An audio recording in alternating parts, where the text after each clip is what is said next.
Students, आज हम जो टॉपिक करने जा रहे हैं उसका नाम है बुलियन अलजेब्रा। सबसे पहले हम देखेंगे इसकी डेफिनेशन कि बुलियन अलजेब्रा क्या होता है। तो सबसे पहले हम देखेंगे definition of Boolean algebra. Consider a set B on which two binary operations star and plus and unary operation dash complement are defined। एक बात नोट करनी है, जो बी है आपका वो नॉन एम्प्टी सेट होना चाहिए और कम से कम दो डिस्टिंक्ट एलिमेंट्स उसके अंदर होने चाहिए। यहाँ पे लिखा भी हुआ है also let 0 and 1 are two distinct elements of B. B set हमने लिया है, सेट का नाम लिया है बी। वो बी जो है नॉन एम्प्टी होना चाहिए और उसके अंदर कम से कम दो डिस्टिंक्ट एलिमेंट्स होने चाहिए। यहाँ पे हमने मान लिए हैं 0 है एक और दूसरा है 1। और इस सेट के साथ साथ दो बाइनरी ऑपरेशंस होने चाहिए, स्टार एंड प्लस। एक चीज़ और, ये जो बाइनरी ऑपरेशंस स्टार और प्लस हैं ये मैथमेटिकल ऑपरेशंस नहीं है। ये आपको जब हम सम्स करेंगे वहाँ पे डिफाइंड होंगे और जिस तरह से स्टार और प्लस डिफाइंड होगा हम उसी तरह से इसको यूज़ करेंगे वहाँ पे। मतलब ये नॉर्मल मैथमेटिकल मल्टीप्लाई या प्लस एडिशन मल्टीप्लिकेशन वाले बाइनरी ऑपरेशन नहीं है। नेक्स्ट है, then it is called a Boolean algebra if the following laws are satisfied for any elements a, b and c of the set b by it। b set के आप कोई तीन elements अगर ले रहे हो a, b एंड c और वो तीनों एलिमेंट्स, ये तो कोई एनी एलिमेंट्स थे इस बी सेट के, अगर नीचे दिए हुए फॉलोइंग लॉज को सेटिस्फाई करे B set binary operation star plus के साथ और यूनरी ऑपरेशन कॉम्प्लीमेंट के साथ, अगर वो सेट ऑपरेशंस के साथ नीचे दिए हुए लॉज को सेटिस्फाई करेगा तभी हम उस सेट को बुलियन अलजेब्रा कहेंगे। सबसे फर्स्ट है कॉम्यूटेटिव लॉज। हम सिंपल मैथमेटिक्स में भी सेट्स में भी कॉम्यूटेटिव लॉज कर चुके हैं कि अगर आप सिंपली पोजीशन या प्लेस चेंज कर दो और आंसर को कोई फ़र्क ना कहे तो हम कहेंगे कि एलिमेंट्स को म्यूट कर रहे हैं और वो कॉम्यूटेटिव लॉज को होल्ड कर रहे हैं। जैसे a plus B equal to B plus A, तो प्लस ऑपरेशन के साथ अब सेट के कोई दो एलिमेंट उठाओ, पहले a प्लस बी करो या उसकी पोजीशन चेंज कर दो, b प्लस ए कर दो, दोनों का आंसर सेम आना चाहिए। या फिर a star b, second operation जो भी बाइनरी ऑपरेशन गिवन होगा a स्टार b करो या उसकी पोजीशन चेंज कर दो, प्लेस चेंज कर दो, b स्टार a कर दो, दोनों का आंसर सेम आना चाहिए। जो नेक्स्ट लॉ है उसका नाम है डिस्ट्रीब्यूटिव लॉज। डिस्ट्रीब्यूटिव लॉज के लिए हमेशा हमें तीन एलिमेंट्स चाहिए ए बी सी और उनके बीच में डिफरेंट ऑपरेशन होने चाहिए। एक बार प्लस या स्टार या बाहर स्टार बाहर प्लस सेम ऑपरेशन के लिए नहीं होगा। जो भी दो आपको डिफरेंट ऑपरेशन दिए हैं, एक बारी आप बाहर प्लस होगा अंदर दूसरा ऑपरेशन होगा, एक बारी बाहर स्टार ऑपरेशन होगा अंदर प्लस ऑपरेशन होगा। और अगर आप इसका ब्रैकेट ओपन करोगे, ठीक है, और ब्रैकेट ओपन करने के बाद हमारा आंसर अगर सेम आ जाए, ब्रैकेट कैसे ओपन करेंगे, बाहर a प्लस है, a प्लस पहले ब्रैकेट ओपन करेंगे तो b के साथ जाएगा, फिर a प्लस सी के साथ जाएगा, ठीक है, बीच में स्टार था तो दोनों के ब्रैकेट्स के बीच में स्टार आ जाएगा। फिर a स्टार है, a स्टार एक बारी b के साथ जाएगा ब्रैकेट ओपन करेंगे तो a स्टार फिर c के साथ जाएगा ब्रैकेट ओपन करेंगे तो इनके बीच में ऑपरेशन कौन सा है, प्लस, तो इन दोनों ब्रैकेट्स के बीच में ऑपरेशन आ जाएगा प्लस। अगर इसकी वैल्यू और इसकी वैल्यू सेम आए और इसकी वैल्यू और ब्रैकेट खोलने के बाद जो आंसर आया वो सेम आता है तो हम कहेंगे कि डिस्ट्रीब्यूटिव लॉज होल्ड कर रहे हैं। नेक्स्ट थर्ड लॉ है आइडेंटिटी लॉज। इसमें आपने एक बात खास ध्यान रखनी है कि 0 को प्लस ही करना है और 1 को स्टार ही करना है, 1 को इंटू करना है, 0 को प्लस करना है। और एक में 0 प्लस करने पे आंसर वापस a सेम ही आना चाहिए और a को स्टार 1 करने पे आंसर वापस a ही आना चाहिए। अगर ये सेम आते हैं तो और ए जो है वो बी सेट का कोई एलिमेंट होगा, जो ए बी सी है वो सेट बी के ही एलिमेंट है, तो हम कहेंगे कि हमारे जो आइडेंटिटी लॉस हैं वो सेटिस्फाई कर रहे हैं। नेक्स्ट फोर्थ है कॉम्प्लीमेंट लॉस। कॉम्प्लीमेंट लॉस के लिए हम क्या करेंगे, ए अगर कोई भी आपका बी सेट का एलिमेंट है, अगर आप ए में उसका कॉम्प्लीमेंट ए डैश प्लस करोगे तो आपका आंसर ऑलवेज 1 आना चाहिए, और अगर आप ए के साथ स्टार करोगे उसी का कॉम्प्लीमेंट ए डैश, तो आपका आंसर जो है ऑलवेज 0 आना चाहिए। सपोज अगर आप जैसे सेट्स में भी पढ़ के आए हैं, अगर आप प्लस का मीनिंग होता था यूनियन, स्टार होता है इंटरसेक्शन, अगर आप ए यूनियन ए कॉम्प्लीमेंट करो तो कितना आंसर आता है 1, और अगर आप ए इंटरसेक्शन ए कॉम्प्लीमेंट करो, ठीक है, तो हमारे पास क्या आंसर आएगा, सेट में क्या था 0 या 5। तो स्टार होता है हमारा इंटरसेक्शन, अगर आप ए का और ए कॉम्प्लीमेंट का इंटरसेक्शन लोगे या स्टार करोगे, इंटरसेक्शन लोगे, कुछ भी कॉमन नहीं होगा, तो कुछ भी कॉमन नहीं है तो क्या मिलेगा हमें 0। तो अगर हमारा जो बी सेट है together with 2 binary operation star और प्लस, ये सारे के सारे लॉस को सेटिस्फाई करेगा, तभी वो बुलियन अलजेब्रा होगा। और इसको हम डिनोट कैसे करते हैं, B plus star complement 0 1, the element 0 and 1 called 0 element and unit element of B। 0 को हम 0 एलिमेंट कहते हैं और 1 को हम यूनिट एलिमेंट कहते हैं। 0 हमारा मिनिमम एलिमेंट होता है सेट का और 1 हमारा मैक्सिमम एलिमेंट होता है। आपको कोई भी क्वेश्चन में जो भी सेट दिया होगा, पहले बी लिखोगे, फिर प्लस, फिर स्टार, फिर ये कॉम्प्लीमेंट वाला डैश, फिर 0 और फिर 1। आप हमेशा बुलियन अलजेब्रा का नोटेशन डिनोट हम हमेशा इसी तरीके से ही करेंगे। अब हम एक इम्पॉर्टेंट एग्जांपल करेंगे जो एग्ज़ाम्स में मोस्टली पूछी जाती है। लेट बी इक्वल टू 0 1, ये हमें एक सेट डिफाइंड है। Defined the binary operation plus and dot on B as below. Plus operation भी हमें डिफाइंड है और डॉट ऑपरेशन भी हमें डिफाइंड है। Let the unary operation is defined by 0 का कॉम्प्लीमेंट 1 होगा, 1 का कॉम्प्लीमेंट 0, कॉम्प्लीमेंट भी हमें डिफाइंड है। Show that B plus dot complement is a Boolean algebra, ये हमें बुलियन अलजेब्रा प्रूफ करना है। यहाँ पे टेबल डिफाइंड है, इनकेस टेबल डिफाइंड ना हो, ये बात याद रखनी है कि अगर 2 एलिमेंट्स है तो टेबल बनेगा 3 बाय 3 का, ठीक है। अगर 3 एलिमेंट्स हो तो टेबल बनेगा 4 बाय 4 का। एक ज़्यादा ले लेना आपने, क्योंकि यहाँ आपने प्लस लिखना होता है, 0 1 यहाँ पे भी, 0 1 यहाँ पे भी, यहाँ आपने डॉट लिखना है, यहाँ पे 0 1 और इधर आपने 0 1, ठीक है।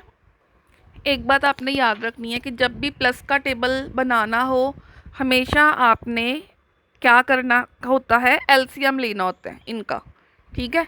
इनका एलसीएम लेके यहाँ लिखना है, इसका एलसीएम लेके यहाँ लिखना है। जब भी प्लस हमेशा आपने एलसीएम लेना होता है, जब भी डॉट का टेबल बनाना हो हमेशा आपने जीसीडी लिखना है। अगर आपने कॉम्प्लीमेंट का भी टेबल बनाना हो तो आपने ऑलवेज वहाँ पे रिवर्स करना होता है। हमें क्या करना है कि ये जो 0 1 एलिमेंट्स हैं, इसका पहले हम एलसीएम लेंगे इस 0 के साथ, ठीक है। 0 का 0 के साथ लेंगे 0 आएगा, फिर इस 1 का 0 के साथ लेंगे, यहाँ लिख देंगे 1 आ जाएगा, ठीक है। फिर सेकंड एलिमेंट के साथ, इस पूरी की पूरी हॉरिजॉन्टल लाइन का सेकंड एलिमेंट के साथ 0 का 1 के साथ लोगे 1 आएगा, फिर 1 का 1 के साथ लोगे 1 आएगा। डॉट में भी सेम आपने करना है, इसका पहले 0 के साथ जीसीडी लेना है, 0 का 0 के साथ जीसीडी 0, 1 का 0 के साथ जीसीडी 0, फिर सेकंड एलिमेंट के साथ 0 का 1 के साथ जीसीडी 0, 1 का 1 के साथ जीसीडी 1 आएगा। यहाँ पे डैश का टेबल नहीं गिवन है, इनकेस अगर आपको बनाना हो तो वो भी आपका ऐसे ही बनेगा।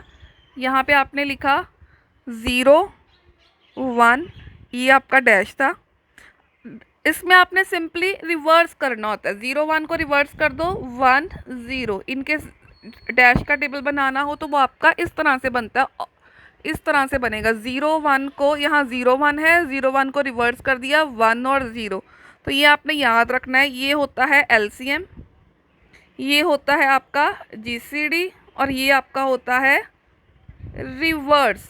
रिवर्स का कह लो या फिर डिवीज़न की फॉर्म में भी आपको गिवन होता है, लेकिन रिवर्स आपका शॉर्टकट होता है। एक बात याद रखना, अगर आपका प्रिंसिपल एलिमेंट्स ये वाला प्रिंसिपल डायगोनल, ये वाला प्रिंसिपल डायगोनल, अगर आपके इन दोनों में प्रिंसिपल डायगोनल के एलिमेंट सेम हो तो आपका commutative law without proof prove हो जाता है। ठीक है, बस अगर आपका इसका प्रिंसिपल डायगोनल के एलिमेंट्स और इसके प्रिंसिपल डायगोनल के एलिमेंट सेम हो तो कॉम्यूटेटिव लॉ विदाउट प्रूफ किए ही आपका प्रूफ हो जाता है। हमें यहाँ पे बुलियन अलजेब्रा के लिए लेना होता है B plus dot dash zero और वन। तो अगर यहाँ पे एलिमेंट ही ज़ीरो वन है, हमें ज़ीरो और वन प्रूफ करना होता है, और एलिमेंट ही यहाँ पे ज़ीरो और वन हो तो बाकी के लॉस भी हमारे प्रूफ ऑटोमेटिकली हो जाएंगे। एक बार मैं आपको फिर भी यहाँ पे इसका प्रूफ बता देती हूँ। From the table it is clear that a plus B and a dot B are unique elements of b। Therefore, plus and dot are binary operations on B. We verify the following. क्योंकि कॉम्यूटेटिविटी के लिए वो कह रहा है कि आप पहले कॉम्यूटेटिविटी चेक करके देख लेते हैं, अगर अगर हमने करनी हो, वेरीफाई करनी हो सपोज। वैसे तो प्रूफ था, लेकिन अगर हमने करनी हो तो ए और बी दो एलिमेंट्स है, ज़ीरो वन कैसे लिख सकते हैं? ज़ीरो ज़ीरो हो सकते हैं दोनों, या वन ज़ीरो हो सकते हैं, या फिर ज़ीरो वन हो सकते हैं, या फिर वन वन हो सकते हैं। पहले हम लिखेंगे a प्लस बी और हमें इसको किसके इक्वल प्रूफ करना है? b प्लस ए के। अब हमें जो डिफाइंड है, हमें डिफाइंड है ज़ीरो प्लस ज़ीरो। चेक करो, ज़ीरो प्लस ज़ीरो किसके इक्वल है? ये ज़ीरो के। यहाँ आ गया ज़ीरो। फिर है one plus zero, a plus B है ना, वन प्लस ज़ीरो। चेक करो, वन वन आप ये वाला आप इधर से देखोगे, ये वाला आप ऊपर से देखोगे। One plus zero gives one, तो ये आ गया वन। फिर ज़ीरो ज़ीरो आप यहाँ से देखोगे, फिर है वन वन आप यहाँ से देखोगे। Zero plus one gives one, यहाँ आ गया वन। फिर है वन वन, ये वन यहाँ देखोगे, ये वन यहाँ देखोगे। One plus one gives one, यहाँ आ गया वन। अब इनकी पोजीशन चेंज कर दी बी प्लस से। पहले आप बी उठाओगे, zero plus zero, zero zero plus zero gives zero. B plus A, पहले आप ये एलिमेंट लोगे ज़ीरो, पहला एलिमेंट इस साइड से, दूसरे वाला एलिमेंट इस साइड से। Zero plus one, zero plus one gives one. फिर है ज़ीरो, ये पहले ये लेना है वन और ज़ीरो, वन लेना यहाँ से, ज़ीरो लेना यहाँ से, वन और ज़ीरो गिव्स वन। फिर है वन और वन, वन वन, ये वाला वन यहाँ से, ये वाला वन यहाँ से, वन और वन गिव्स वन। अब हम ये देखो, ये दोनों के आंसर्स क्या हैं? सेम। अगर ये दोनों सेम है तो ये दोनों आपस में क्या हो गए? इक्वल। सिमिलरली हम डॉट का बना लेंगे। ए और बी दो एलिमेंट्स हैं तो टू का स्क्वायर कर दो, फोर पॉसिबिलिटीज़ बनेगी। जितने एलिमेंट्स हो टू की पावर ले लो, उतनी पॉसिबिलिटीज़ बन सकती हैं। जैसे मर्जी लिख लो, हो सकता है कि ज़ीरो ज़ीरो हो, या वन वन हो, ज़ीरो वन हो, वन ज़ीरो हो। इनको आप ऊपर नीचे भी लिख सकते हो। तो चार ही पॉसिबिलिटीज़ बनेगी, वो हमने लिख दी। अब आपने लेना A dot B. A dot B means zero dot zero. Zero आप लोगे यहाँ से, ये ज़ीरो लोगे यहाँ से। ज़ीरो डॉट ज़ीरो कैसे डिफाइंड है? ज़ीरो। फिर one dot zero, one dot zero gives zero. फिर है zero dot one, zero dot one gives zero. फिर है one dot one, one dot one, one one gives one.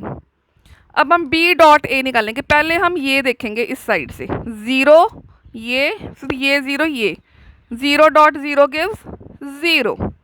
फिर ये zero यहाँ से, ये वन यहाँ से, zero dot one gives zero. ये वन यहाँ से, ये ज़ीरो यहाँ से, one dot zero, one dot zero gives zero. फिर वन, ये वाला वन यहाँ से, ये वाला वन यहाँ से, one dot one gives one.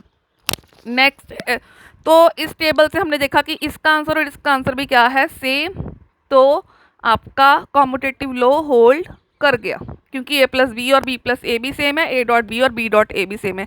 Next distributive law, distributive law के लिए 3 एलिमेंट चाहिए ए बी सी, तो 2 की क्यूब करोगे तो 8, आपके पास अब 8 वेज बनेंगे, टोटल 8। अब देखो कैसे कैसे हो सकते हैं, एलिमेंट 0 और 1 ही है, 0 0 0 हो सकते हैं, हो सकता है एक 1 और 2 0, वो 1 यहाँ हो सकता है, बाकी 2 0 यहाँ पे। 1 अगर फर्स्ट पोजीशन पे लिए, नेक्स्ट टाइम सेकंड पोजीशन पे ले लो, उसके नेक्स्ट टाइम थर्ड पोजीशन पे ले लो, और बाकी 0 0 हो सकता है। 2 1 और 1 0, वो 0 यहाँ पे ले लिया एक बार सेकंड पे ले लिया, एक बार फर्स्ट पे ले लिया।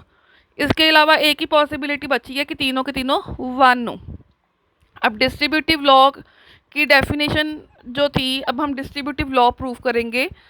तो उसके लिए आप पहले देखो डिस्ट्रीब्यूटिव लॉ क्या था। डिस्ट्रीब्यूटिव लॉ था मेरे पास a plus B dot C, ये दोनों अपोजिट साइन होने चाहिए। इसकी ब्रैकेट खोलोगे तो क्या बनेगा, a plus B dot A plus C. फिर था a dot B plus C, ये होगा a dot B plus A dot C. ठीक है, अब हम एक बार ये सॉल्व करेंगे, फिर ये उनका डॉट, एक बार ये सॉल्व करेंगे, फिर ये, ठीक है, और ये और उनका प्लस। ठीक है, इस सेकंड फोर्थ वाले के लिए हम नीचे टेबल बनाएंगे, पहले हम थर्ड का टेबल बनाते हैं। देखो कैसे बनेगा थर्ड का टेबल। पहले आप बी डॉट सी सिमिलरली आप कर लोगे 0 डॉट 0, आप देख लोगे कि आपको स्टेटमेंट में क्या डिफाइन था, वो आप यहाँ लिख दोगे 0 डॉट 0 की वैल्यू, फिर 0 डॉट 0 की यहाँ लिख दोगे, फिर 1 डॉट 0 की यहाँ, 0 डॉट 1 की यहाँ, 1 डॉट 0 की यहाँ, 0 डॉट 1 की यहाँ, फिर 1 डॉट 1 की यहाँ, फिर 1 डॉट 1 की यहाँ।